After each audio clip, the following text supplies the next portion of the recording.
Hi, folks. Chris Voss here from thechrisvossshow.com. The Chris Voss Show. Yeah, I'm not going to make it an opera. That's why I do a podcast. So anyway, we're coming here with another great show with a wonderful guest, and this should be pretty exciting. But to top it off, let's first go to our sponsors. Thanks to AT&T, of course, for sharing the phones that we always review on our YouTube channel and the chrisvossshow.com. Be sure to watch those videos. And thanks to them for sharing with us the Samsung Galaxy S8 and S8 Plus. If I can lift that up to make the screen there. It's a little dirty, but it's filming right now live on Periscope. So you can tune in and watch that feed over there. Or you can follow us at patreon.com/Chris Voss to get giveaways for the show. And you can also subscribe to us now on TuneIn, iTunes, and Google Play. So be sure to subscribe to the podcast there. Anyway, I want to welcome a wonderful guest that we have today on the show. Brilliant author. She's an international best-selling author of Conscious Communications. The book is available on Amazon. In fact, it just hit number 3 today and is soaring up the charts, to my understanding.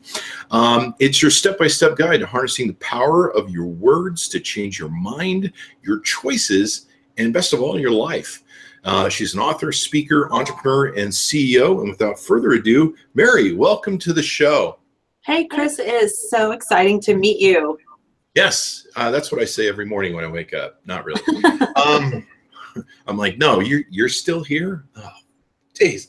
I was dreaming I was Brad Pitt last night and woke up to the reality that I'm not.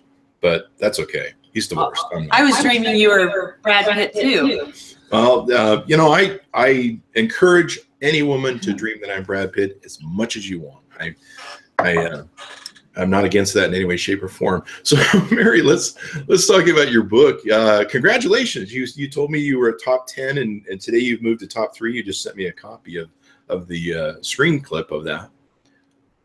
Yeah, so we are top 10 in 3 categories. That's nice. So exciting.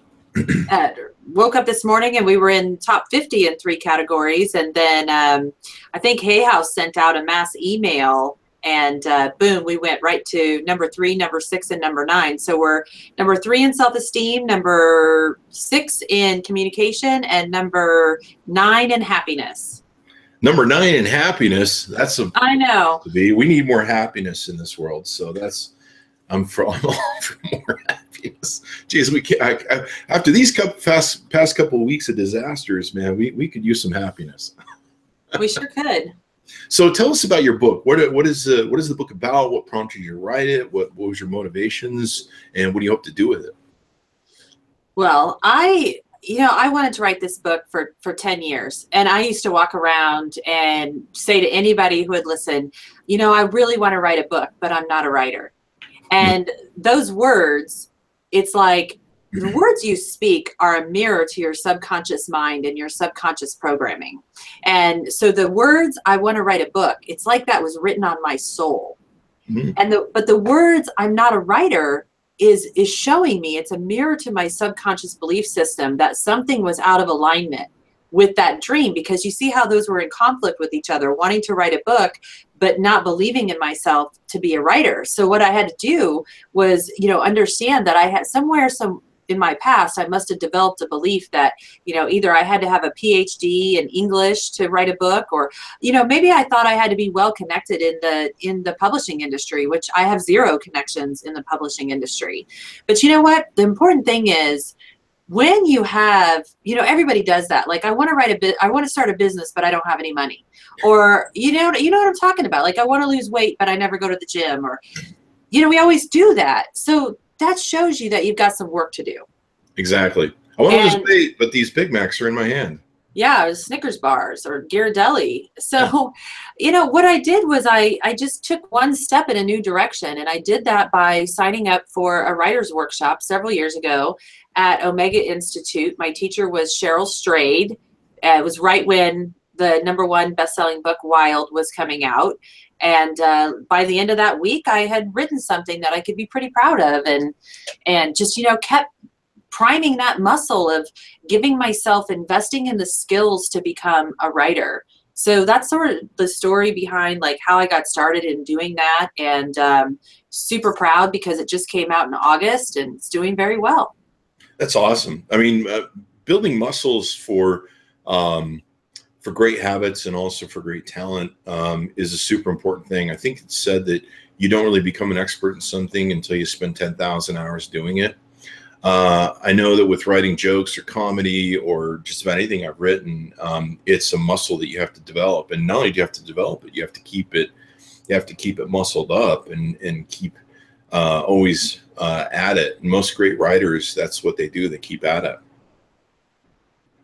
Yeah, it's so true. And, you know, I think my 10,000 hours really came in to all the personal development work. I was kind of one of these like workshop junkies, big Jim Rohn fan, big Tony Robbins, Louise Hay, all the people in the motivational circuit. You know, I was there. I was at their workshops, always like transformation in a weekend kind of thing, you know, but I would be at the end of that weekend but I would still be the same person.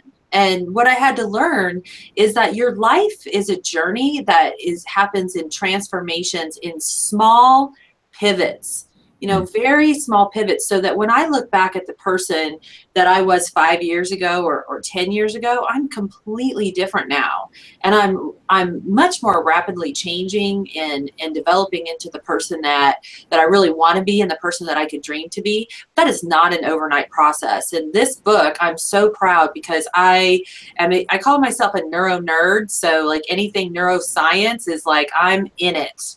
A neuro nerd. Neuro nerd. Yeah, that sounds like a funny. I'm gonna get a hashtag neuro nerd t-shirts. Neuro nerd. New podcast by Mary Shores. Neuro nerd podcast. But then the real neuroscientists would come on, and I'd probably get put to shame. I don't know. There's a lot of people that claim to be experts in something that it's relative to the varying levels of whatever. I mean, I've had people come on and go, "This is a show, really? You call it show?" No, no one ever does that. But I think that sometimes. So you're a successful entrepreneur, to my understanding. You built your business and then you wrote your book. Help some of our audience that want to be entrepreneurs or dream of it or want to be better entrepreneurs. What was your journey like? What brought you to the forefront that led you to this book eventually? Yeah, you know those memes where it'll show like success and it'll show like wires going like all different, like that was my story. So I literally was out on my own at 16 years old. Young girl, spent my senior year on my own. And I did go to college for a while, but honestly just dropped out to start my business when I was 24. I was the youngest person in the country, and I think in the whole world, to open a collection agency at 24. Wow. So here I was, 24 years old. I was in a very male-dominated industry, number one. And number two, I was young. But, you know, that kind of served me because I was naive, so I didn't know what I didn't know. Yeah. And I think I have a pretty high risk tolerance. So as a lot of entrepreneurs do, you know, my risk tolerance is off the charts. But yeah, I mean, in those early days, I just did what was on my desk and got through day by day by day, grew my company very slowly in the early years. And then I really got onto something because my mission was that I want people to feel good about paying their debt, because having a debt is a psychological burden. And it's a burden, you know, earlier when I was talking about, hey, you want to write a business, but you don't have any money, or, you know, having a debt will keep a person from pursuing their dreams. It'll keep them from buying the house that they want. It'll keep them from dating the person that they might have a crush on. It'll keep them from applying for a certain job, and it will certainly keep them from starting a business. Yeah. But, you know, it's also a psychological burden on the creditor's side too, because it's soul crushing when someone owes you money and they don't pay you. It's really a bothersome thing. So I was obsessed with coming up with a solution for that. And I created this system that I call Words That Work, which is all about how that you use words to either trigger someone's sympathetic system in their nervous system, like fight or flight, or how you can trigger their parasympathetic nervous system, which is their rest and digest. Mm-hmm. And I figured out some scripting that, because when people would call the collection agency, they would always be like 10 level pissed off. Yeah. You know, they're not happy to make that phone call. And my goal, like, I would look at the phone and I would say, I want the next person who calls to be happier at the end of that call than they were at the beginning of the call. Hmm. And it took me several years to, like, tweak it here and there. And then I became, I started teaching workshops, hospitals, IT. Now I train other collection agencies. Wow. But yeah, so my communication method just started getting picked up, and I transformed my own company with it. Our revenue grew 33% in the first year alone. Wow. Wow. It's pretty powerful stuff. Yeah, that is very powerful actually for business. Yeah. So is it linguistics? Is it how you use certain words and the application of them, I guess? So it's really based on these 3 simple rules, which are stop saying negative words. Like, literally our secret to success is we have a list of words we never say. It's called the do not say list. The words are no, not, can't, won't, however, and unfortunately. Nice. Now, a lot of people think that the words however and unfortunately are in fact sympathetic words. And in certain situations, they may be. But the problem in a customer service situation is that there's never any good news coming after the words unfortunately or however. And your customers and your clients, they know this. And what happens is those words actually trigger their fight or flight, and they begin to tense up. Like, Chris, if I said, Chris, you have to call the cable company tomorrow. I was just going to use. Yeah. Well, how do you feel just thinking about calling the cable company? Well, however, but I would have that list, but that's my personal thing. But yeah, I was actually going to use a cable company reference where you call them and it's like, you're like, my internet's down. And they're like, there's been a few times where they try and convince me that it's my router, and I'm tech savvy enough to know it's not my router. And sometimes I just have to scream my way to a higher level manager who isn't the chewing gum person they put at minimum wage at the front line, which I detest as well. They should pay people a living wage and put people in there that actually know what they're doing, so that I don't have to get pissed off 50,000 times. But you're correct. When I do hear the words however, I think however, but, and what was the other word you used? Well, the basic list is no, not, won't, can't, however, and unfortunately. Now, there are other words like you said, but. Yeah. Some other ones are I'm sorry. Like, what is the point of apologizing when you're not going to offer a solution? Yeah. I mean, it's well known that basically what but does, and I think however and unfortunately do the same thing, it negates whatever came before it with it's gone. Next. Yeah. It's like, I love you, but I also love your sister. Oh. However, your mom's pretty hot. That sort of thing. It just, and when I hear that, you're right. When I hear that from a customer service thing, which, the cable company is a big one. I'm trying to think of some other customers. It's usually always the cable company. Well, the big 3 are the cable company, the airlines, and cell phone company. Yeah. And you call them and yeah, when you hear, well, we really care about helping you. However, there's not much we can do about your problem right now. They're working on your internet in the area. You're down for 4 hours. So screw you, but your bill will be in full, even though that internet is down for half a day. So, so that's rule number 1. And there's some other things, like, here's a big one for me. Our policy is, like, when has anyone ever said to you, well, our policy is, and that has not pissed you off? Yeah. I mean, that's the worst thing to say. So you never say those things. Now imagine this, Chris. I am running a collection agency without ever saying the word no. That just, like, you got to take a second and let that sink in. Yeah. So then, some pretty heated discussions, I'm sure. Well, we don't, but we used to. So, the next rule is that you got to replace the negative words with what I call the words that work. And these are phrases, because those other words, they trigger the fight or flight. They make your customers gear up. They make your customers, like, want to get their gun out of their gun holster and walk into your building and, like, shoot them up cowboy, right? Yeah. So, and that happens in today's world because people get so freaking frustrated. Okay, so the words that work, they do the opposite. The words that work build confidence and rapport. You know, everything you say in life, everything you say, everything you do, is either creating a connection or driving a disconnection. And I talk about that in my book. I call it cleanse or clog. But everything you're doing in life is either cleansing you or clogging you. So think about that with your clients and your customers. Everything is either cleansing that relationship or clogging it. Everything. Looks And like so I need more Metamucil in my relationships, I'm thinking.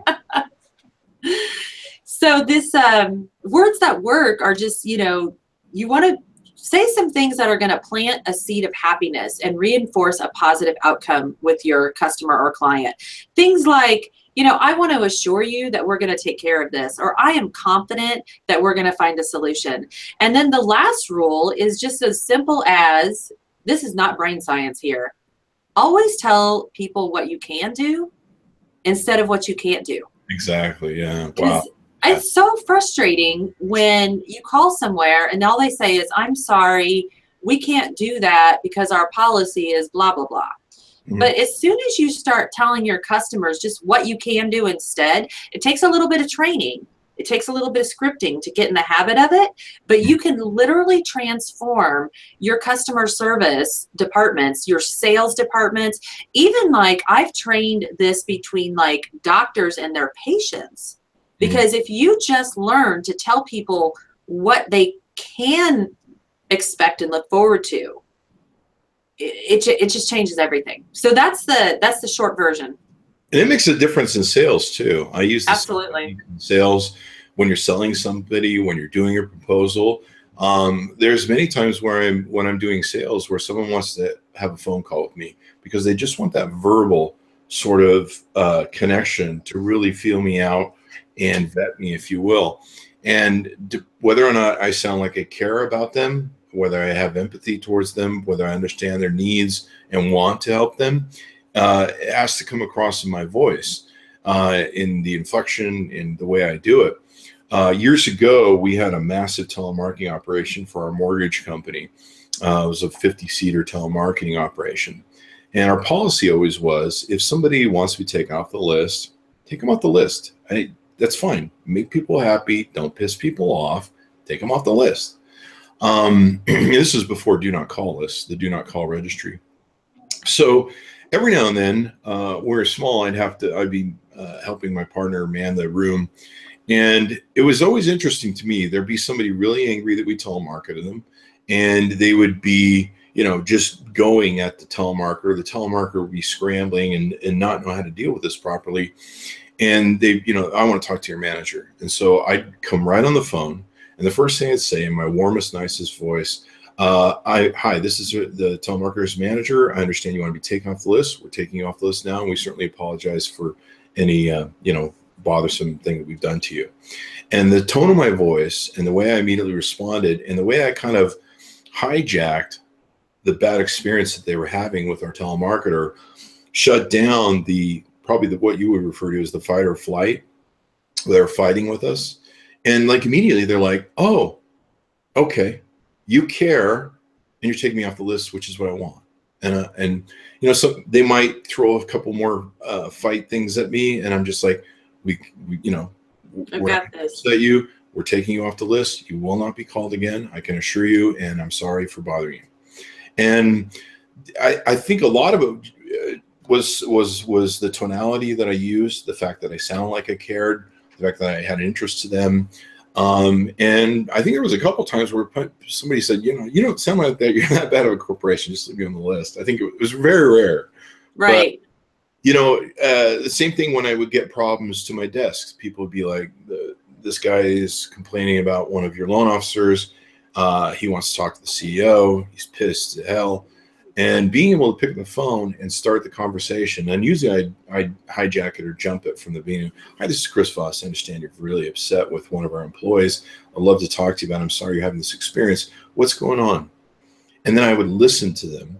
But the fact that would come across in my voice was a factor that would take away that fight or flight. So what you've written in your book and you've talked about and designed definitely could be applicable in a lot of different formats and very successful. Yeah, well, I'll tell you something. So this is interesting, but before I started my career, before I became a best-selling author, before I started my career as a debt collector, before I created Words That Work, I was a telemarketer. Oh. I was and I'm so proud of this because like, I really truly believe that, sometimes you have like twists and turns in your life, but I have told people over and over again, I learned so much about the power of words as a telemarketer because so I was in my, 19, 20, 21 years old at the time. Mm-hmm. And I was the #1 telemarketer at the company. Wow. And our job was to sell caller ID. Now, this was in 92. 92, 93. Nobody heard of caller ID. Nobody knew what it was. Like, people didn't understand, well, how are you going to see the number? We had to explain there was a little display unit. And we were 100% scripted, which meant we could not get even one word off. Yeah. But I became the #1 salesperson because at the end of the call, the thing that I could sneak in without getting busted by the call monitors, I would say, let's go ahead and sign you up today, okay? And here's the thing, like when you say to a human, okay, it's Mm-hmm. their conditioned response to say, okay, back to you. Yeah.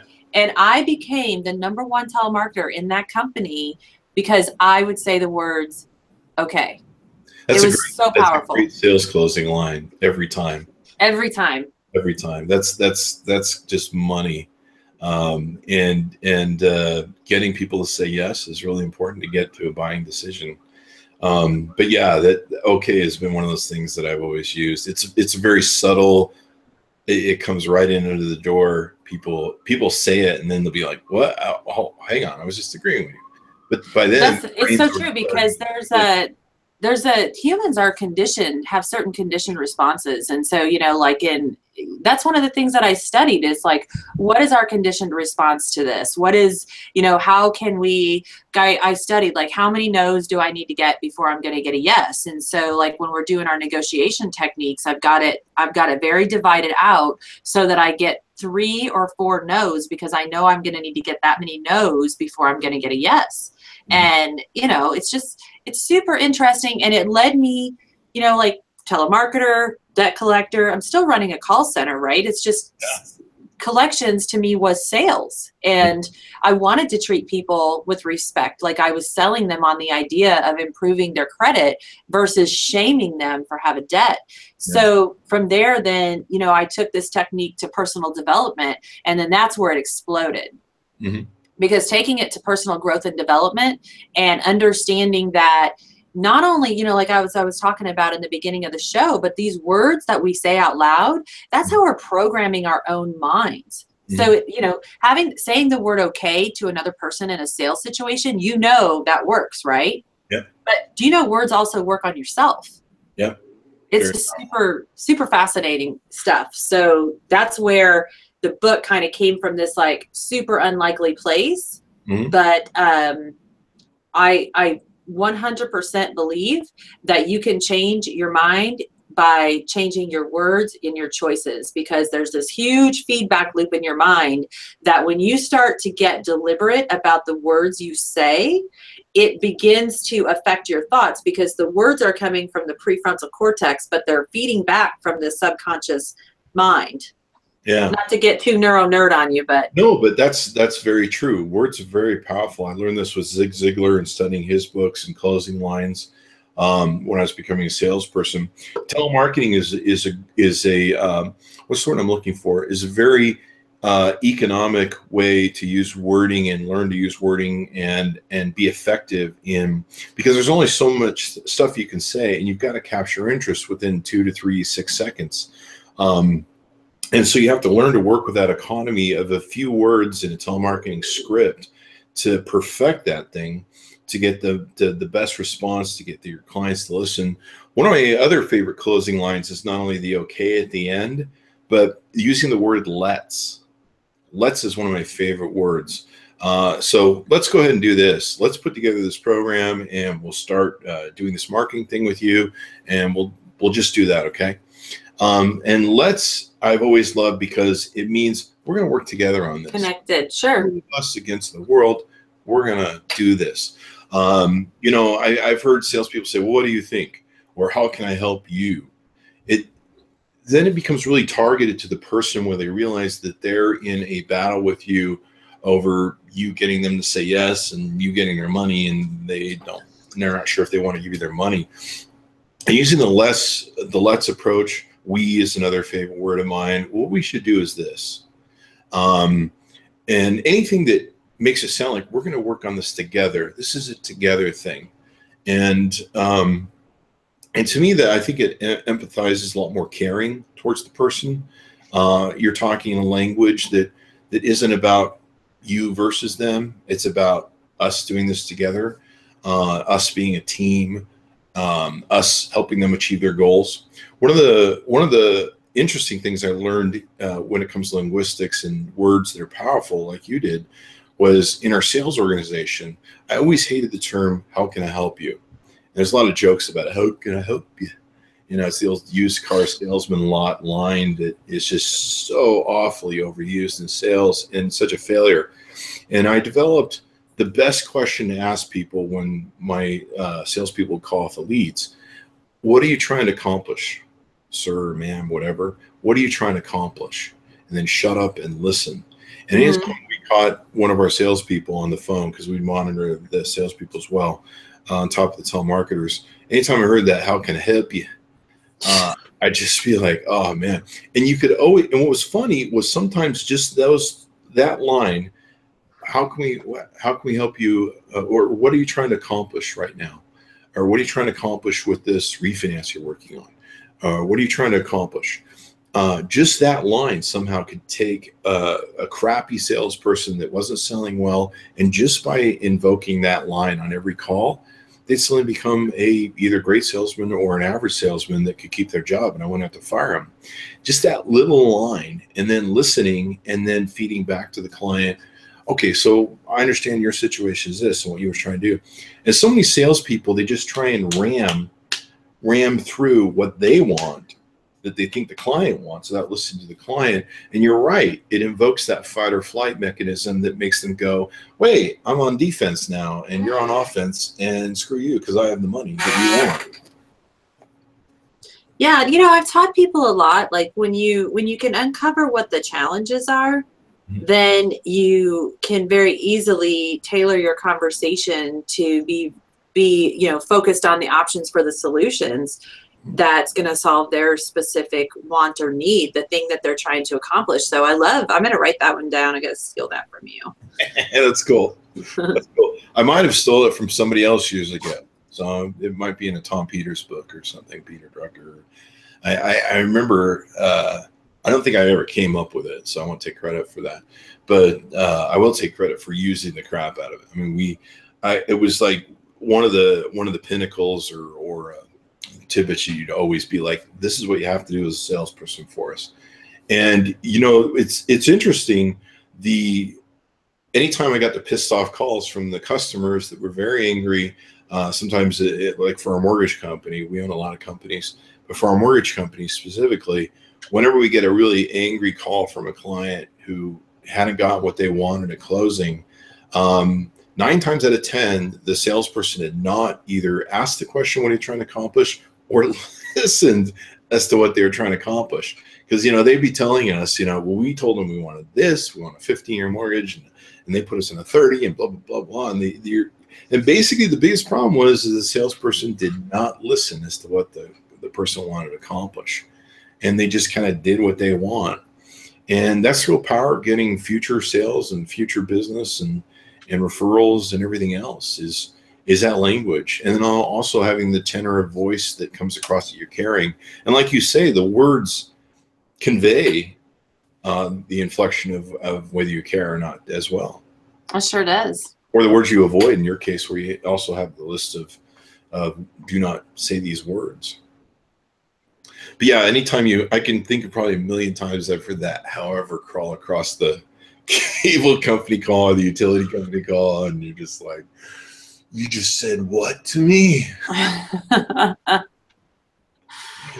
You know, it's like telling your wife or girlfriend, well, you know, I love you. However, I used to have my one girlfriend, she'd say, I don't know if you love me more than your BMW. And I'd say, well, however, Just kidding.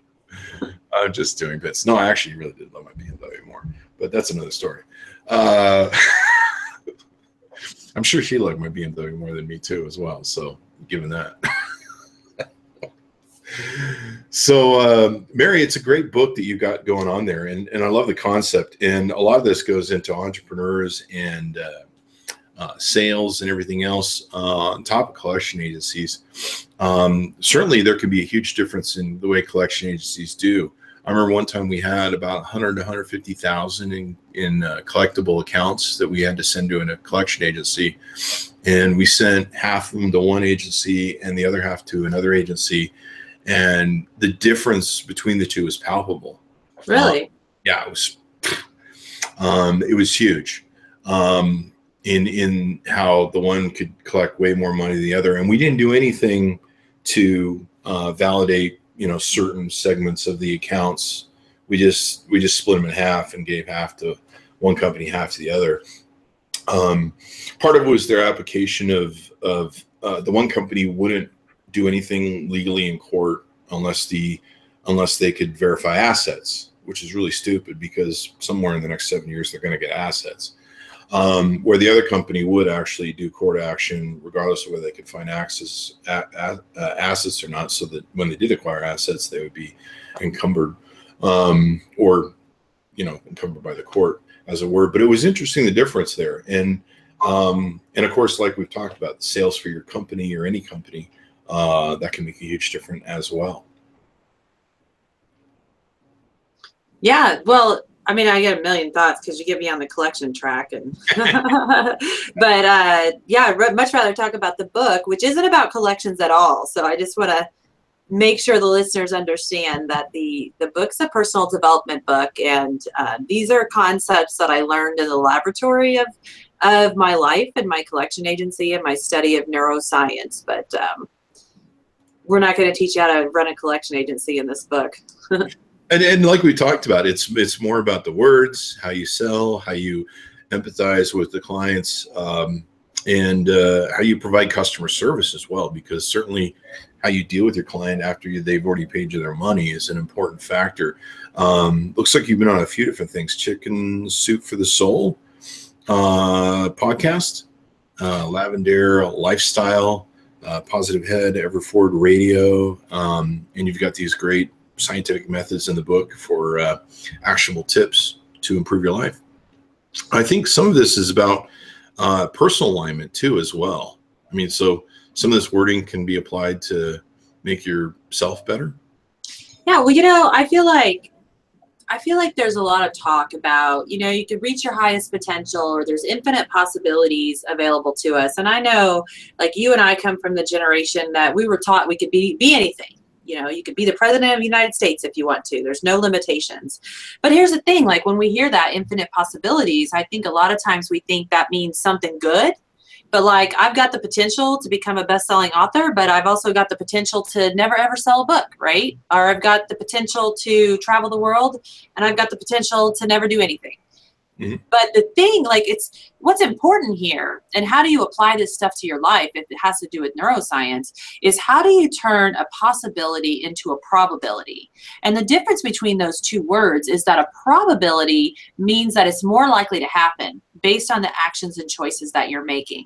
And so when I talk about alignment, because like I really started going down this spiritual path, and a lot of the terminology that was being used, like, I really wanted to pull my hair out because I didn't know what they were talking about. Like, the power of now. Like, what the hell? Like, you're an entrepreneur. I don't even think you know what now means. Mm-hmm. I mean, everything, first of all, has to be done right now. But everything's always about the future, right? Because you're always planning and excited about what you're doing next. What's your big next project? And that's where your excitement is and your juice. So to somebody tell me like, oh, you need to be present in the moment, I'm like, whatever. Like, talk to me next week when it's the present moment next week or something. But like, I started to figure it out. And what I got was that it's all about your thoughts, your words, and your actions being in alignment with what you want. So going right back to the beginning, like, I want to write a book, but I'm not a writer. That's an example of being out of alignment. And so it's like the question becomes, what do I need to do to get in alignment? Like, I need to invest in myself. I need to go to these writers workshops. I need to write a proposal, send it to a publishing company. You know, it just became these action steps, because the choices you make in every thin sliced moment of life, every action, every word, everything is building the next moment of your life. And just like an architect or Legos, it's just the choices you make is leading you to the next thing. And so it's kind of like if you could create all these possibilities, like fishing, but it's the choices and the actions you make that are going to connect you to one probability or another. And so I've got this really easy idea in the book. It's called Cleanse or Clog, and it's right in the middle of the book. And it's basically saying, like, every choice you make is either cleansing you or clogging you. So like if I'm on a diet and I look at an apple, I can look at that apple and I can say, will this cleanse me or clog me? Or if I look at a Snickers bar or that Ghirardelli, I know that's going to clog me. Yeah. But what about like everything you say and do in your relationships is either cleansing that relationship or clogging it? And every choice you make in your career, in your finances, in your personal development, everything is cleansing or clogging. Because what I'm really saying is that everything is either creating a deeper connection to living the life that you want, or it's driving a disconnection. You're either moving towards it or you're moving farther away. And when you get that under control in your life and you really start to get super deliberate and you begin to like learn how to detach from things that are not on that road, not on that path to your ultimate goals. Mm-hmm. I think that's a very powerful line you have. Asking questions, of course, is super powerful. I remember learning that from Awaken the Giant Within with Tony Robbins. Tony Robbins. Power of asking questions. And I think you had a great way to get clarity with that, because a lot of people do get, as you say, clogged up. And being able to say, is this getting me to where I need to go right now? You know, it's so easy for us to get distracted with politics, lots of disasters lately, news, Facebook, Twitter, all the social media that we're on.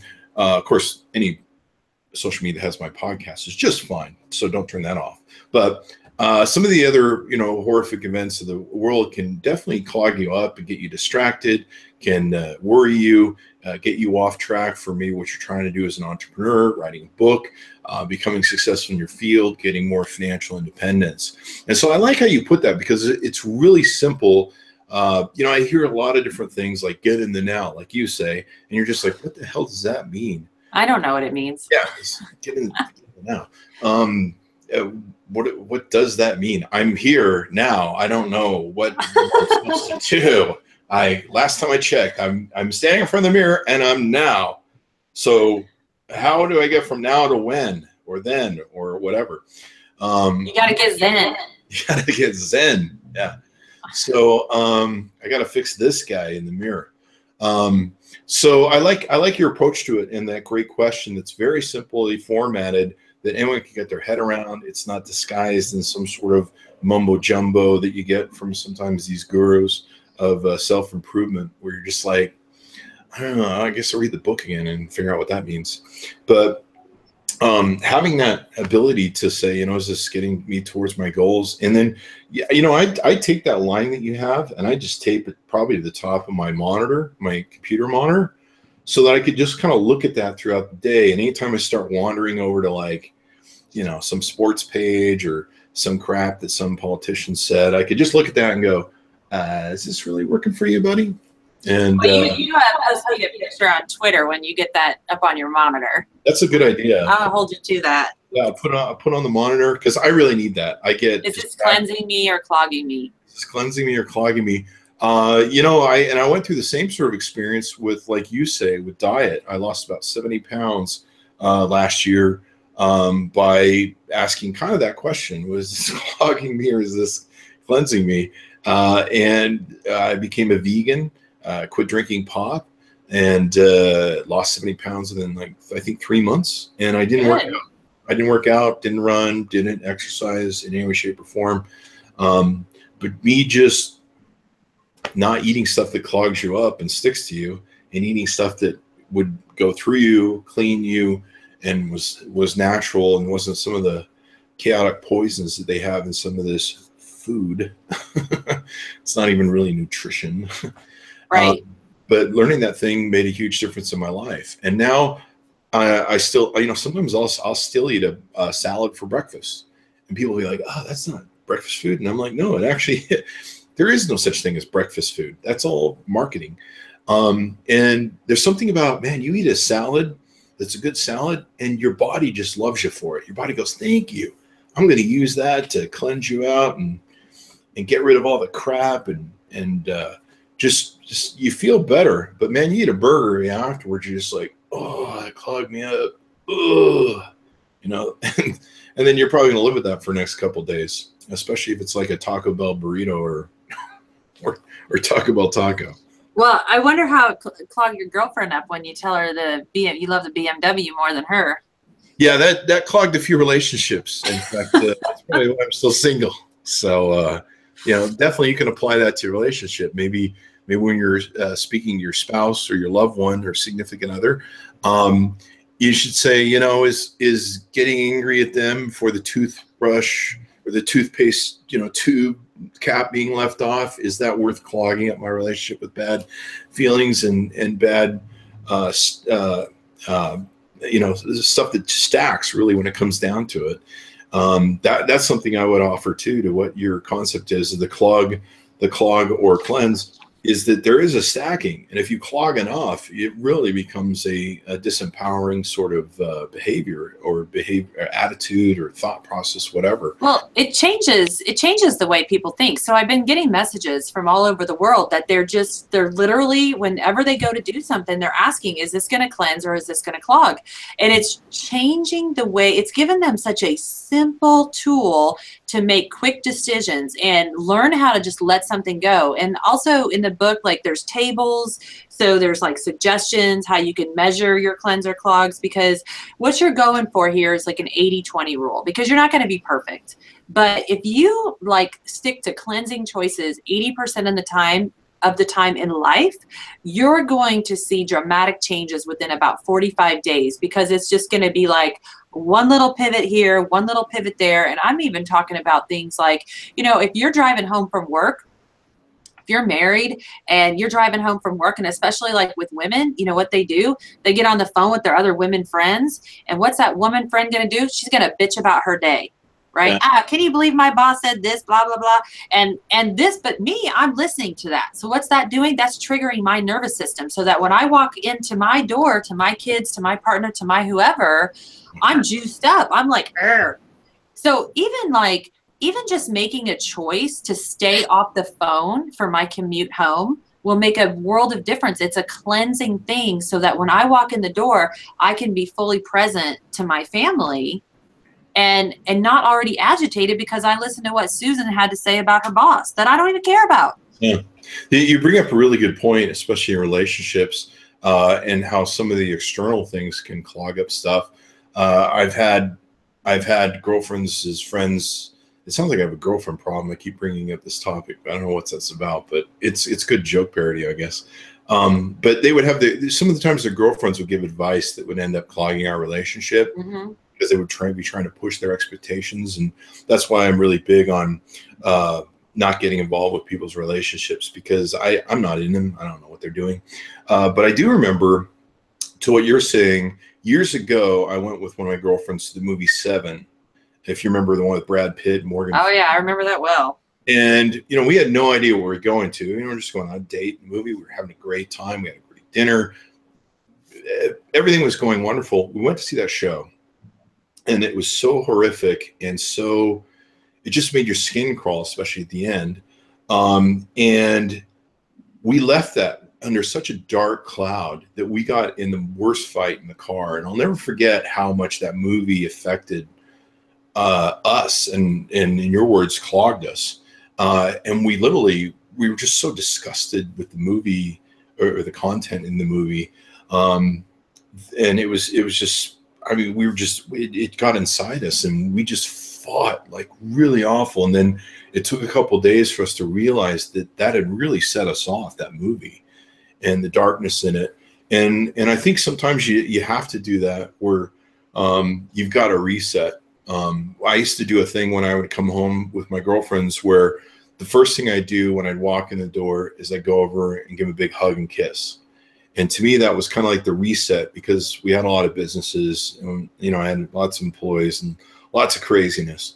And so me being able to come home, and that was kind of my way of trying to clean and get off to a good start with my relationship, and kind of try and, you know, by giving a kiss and a hug, it would kind of flush all the crap that had gone out through the day with my business and whatever I was angry about and all that sort of good stuff. And so I just kind of had that habit, and habits like that I think are really good, and being able to, what you say, monitor how your outside is affecting you and what you're passing on to people. Because there's also that, there's an analogy somebody has where I think it's kind of the pay it forward sort of analogy, where if you're pissed, you know, you honk at somebody in your car, like, turn down, I'm angry and on me this morning, and then they're pissed, and then it passes on to somebody else. The ripple effect. The ripple effect of the thing. And I'll never forget the other day when it was the day after the shooting here in Las Vegas. I went to Starbucks, and I put like $15 on my Starbucks card, and I was gonna eat a little bit more than I normally do just for comfort food, and get some of that pumpkin spice crap that I never get, because I'm pretty sure that's a clogger. But it is coffee, so that's a cleanser. So you kind of have a little bit of both. But I went to the thing, and son of a gun, somebody somewhere in the morning had started to pay it forward. And the gal says to me, you know, I put my phone up, and the gal says to me, the person in the car in front of you has paid for your meal and your coffee, and all they've asked for you is that you would take care of the car behind you. And I said, that's freaking done. And it was such a beautiful moment. The day after what happened in Las Vegas to those poor people, and it kind of reinforced that, yeah, we're still a great human race. We're still great people, and Vegas is strong to go through this, and we can do something that's better in the face of rare ultimate evil from human nature, and we can triumph and win at the betterment of our nature, if you will. Sorry, I got a little emotional there. I see that.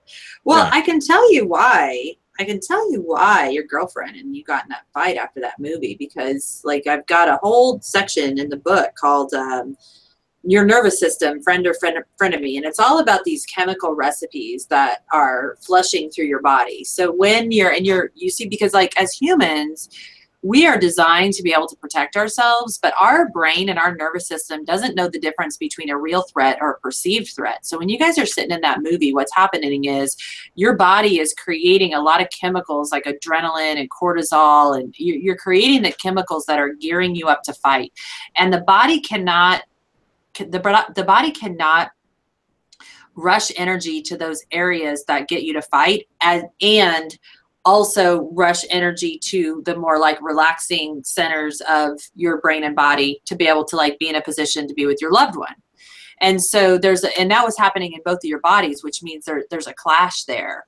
So it's so interesting because you can get very easily into that situation. But the same thing is true, like if you go to a movie and it's like filled with laughter, yeah, and you're spending an hour and a half laughing, that you're going to want to walk away from that interaction, and your partner's going to be laughing, and you guys are going to be laughing together because you've been building vasopressin and oxytocin and serotonin and dopamine, and truly, like whatever chemicals are going through your body, your chemicals is what causes your emotions and your mood. And so, you know, it really does. And another thing it does is it triggers every similar past experience you've ever had in your life to that moment. So like when you talk about the feeling that you have for like the ripple effect, the pay it forward at the coffee shop, you know, that causes all this like nostalgic kind of feelings inside of you. And it's this feel good thing. Well, what can happen is the next time you go to Starbucks, just because you're seeing Starbucks, you automatically start feeling that nostalgia. You know, like if I asked you, what was your grandma's favorite dish at Thanksgiving? You can immediately tell me what. It was, I believe it was the canned cherries. I would say it was the canned cherries, the cranberry sauce, or the stuffing. I don't know. Everything she made was good. It was sour. So, but it's amazing because, you know, like what we think is that we have nostalgic feelings towards this food because you think your grandmother has the best, you know, cranberry salad, whatever. And I think my grandma has the best like fried chicken, right? But the reason we have the nostalgic feelings over those particular dishes is because of the feeling that we had when we were at grandma's house. It was being with the cousins, being with the aunts, playing the games, doing the whatever, opening the presents. You know, it was the ritual and the connections with the people that made the difference. So that when you think about that, I had one of my editors when we were doing this thing and she goes, well, mine was cream corn. And I kept asking grandma, like, how did she make this amazing cream corn? And then grandma finally looked at her and said, it's out of a can, honey. So it wasn't like, but you feel like that's the power of our chemical recipes because it wasn't even special cream corn, but it didn't matter because it was her grandma's cream corn. Mm. Yeah. That's kind of funny. You remind me of something. And it's interesting how, like what you say, I never really thought about this, but now I'm going to think about it more that you brought it up with your book is these historical placards or these historical moments stack and we kind of keep them in the same sort of, these are my good stacks and these are my bad stacks. And when I think of certain things, it brings us here. And sometimes I go through sad stacks. I imagine there are those. I go through that sometimes with dogs I'm missing. And they I don't know, certain memories are built around that. But identifying how those influence you and have an effect on you certainly gives you more control in the application of them or how you review them. But the story I'll just bring up that's kind of funny is one of my friends, his mom, I used to go over there every Sunday. His mom just made the most beautiful food. Like everything she made was just so awesome. And I said to her one time, I used to always just gush about how great her food was. Mainly because I always want to be invited back every Sunday, but it was that good. And so one day I did ask her, I said, what is it that you do? Like, how is everything great? And she said, well, I'll tell you a little secret, Chris. She goes, I put a little sugar in everything. That definitely makes a difference. I'm like, in everything? She's like, yeah, everything. I put a little sugar in it. I'm like, yeah, well, that explains why the steak tastes so well. But she was manipulating my experiential memory factor database, I'm sure, and building upon that. She sure was. So there you go. Quite successfully. And I enjoyed the manipulation. Very much so. My belly did. I'm not sure that my fat stores or that my early death from heart attack or whatever will enjoy it as much, but it was good while it lasted. I'll have that on my tombstone. So I love, this has been one of the funnest podcasts I've done in a while. I love the concepts of the ideas you come up with.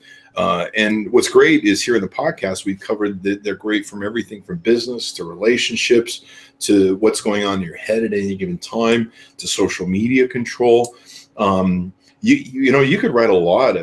I have so many friends right now that are struggling, and I'm probably struggling too. And if you factor the time and the clogging that it's putting into my brain. Some of the politics, of course, that have been very vitriolic since the election. And it doesn't seem like anything is getting less vitriolic. It seems to become more divisive.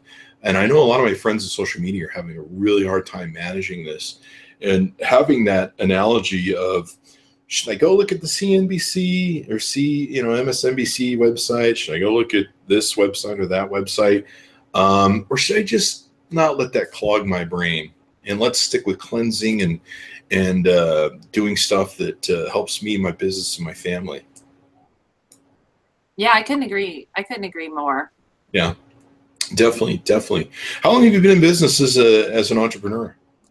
Since 1998. Congratulations. That's awesome. Thank you. The 1998. Wow, that's a long time. So you've learned a lot of techniques, put them in the book, and yeah, that's just great. Anything you want to add before we wrap up, Mary?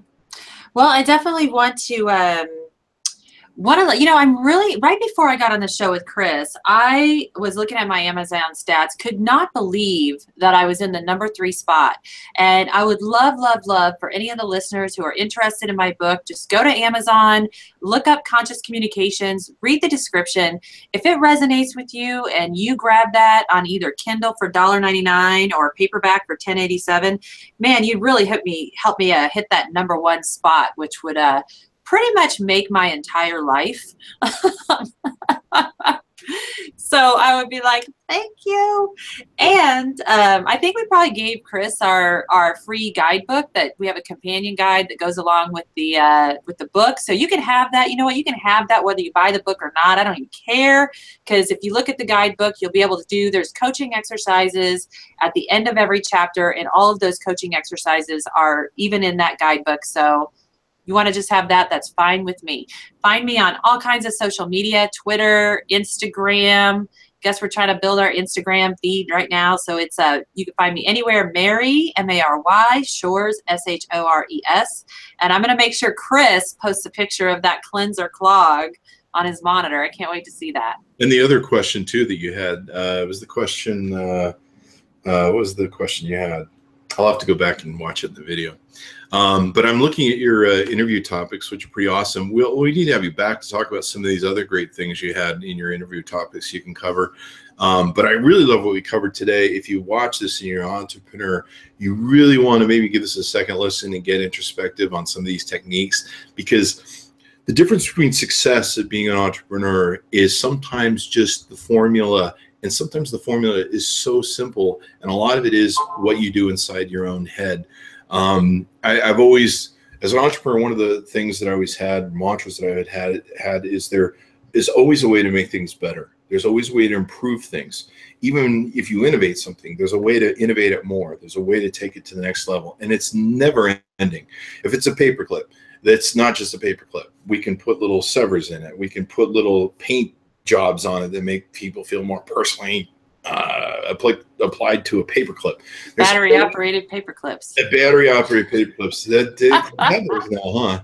There's probably a paperclip that they're working on right now that has IoT, Internet of Things, where my Wi-Fi, it'd be like a spy device. Yeah, it'll be like, someone has opened up your proposal with the paperclip. And there's always a way to improve anything. And as an entrepreneur, if you look at any product that you're trying to improve, any problem that you're trying to solve for people in order to develop a product or service to make money or make it better, that's really what most things are, is you're just improving upon something that's already there. Uber did that with their taxi service. I mean, you can set aside some of the negative parts, but that's really what they did. They looked at the taxi business and went, how do we make this better for consumers, easier, applicable, cleaner, where the cars don't smell like, a public restroom. That was one of the big problems I had with taxis. You get in the cars and you're like, when was this clean? Like 1970? Just about any product that you can find has been an improvement on something that someone saw. Steve Jobs is a good example. He was wandering through IBM's research and development thing, and he saw the mouse, and they were testing it, but no one had figured that, no one's going to want to use that. They did it anyway, and they improved upon it. What's his name? I think it's Fred Smith, or one of the guys from FedEx, the CEO of FedEx, whoever it was. His professor told him, no one's ever going to want fast mail. That's not going to happen. Why would anybody pay you when they can pay the U.S. Postal Service to do their thing? So everyone, go check out maryshores.com, and you can, of course, probably find her. It sounds like she's like me. You just look for her name on social media accounts anywhere, and you'll find her. It's good to be first where you get your name, right? Well, some of the ones you might have to put underscore in. I don't know. Like, you see my picture once, it's me. That's kind of how people are with me. They're like, oh, okay. Well, they don't do that. They don't do that with my picture. They do that to me, not to you. They do that to you, and they go, oh, wow, okay, all right, I want to follow her. They look at me and like, oh, I'll follow him. No, I'm just kidding. So follow her on social media. Check out her book. Go to amzn.to. check out her book. If you watch the podcast, you got a good idea. You can leave her a great review. Let's help her get to number 1 on Amazon. I think she deserves it. And like I say, this is really important for entrepreneurs. Listen to this podcast twice. Go through this. This has been some great data to get your head geared in the right way. And I think it's going to help me get out of some of the pitfalls I've been dealing with lately, especially with like the news and things of that nature. In fact, this week I've had a lot of trouble I've kind of shut out a lot of the stuff that's going on, a lot of the disasters, because it's just overwhelming. Chris, you should read my book, man, because I'm sure we sent you a copy of it. I will. I went to public school, so I can't read very well, but I'll have someone read it to me. No, I'm just kidding. Is it on Audible by chance? Not yet. Publisher said I have to sell 25,000 copies before they'll do Audible. Wow. Dude, that's a lot. That's a big number. That is a big number for just about anybody. But you'll get there. I'll keep trying. You'll get there. I'll keep trying. And so be sure to check out her book. You can go to her website, maryshores.com. I think we got that plug. Give me the name of the book one more time, if you would. Conscious Communications. Conscious Communications. And tell them Chris Voss sent you. Anyway, thanks for tuning in, everyone. Thanks for Mary to being here today, and look forward to her being on the show some more. I'd love to talk to her some more about some of these other interview topics she has. And be sure to give us a like, subscribe to us on YouTube, hit that bell notification button so you get all the notifications of what we do. Subscribe to us on iTunes, Google Play with your Android device, and now Tune In, the app Tune In. If you listen to that, play the music on there. You can also listen to podcasts as well. I'm sure you can find us on all the other applicable podcast apps. Thanks to AT&T for sharing with us the Samsung Galaxy S8 and S8 Plus, which we are broadcasting on Periscope. You can find us over there as well. Go to patreon.com/Chris Voss to get giveaways of the reviews and stuff we do on the show. Thanks to everyone for tuning in. I certainly appreciate you. And I appreciate Mary for coming by. And we'll see you next time.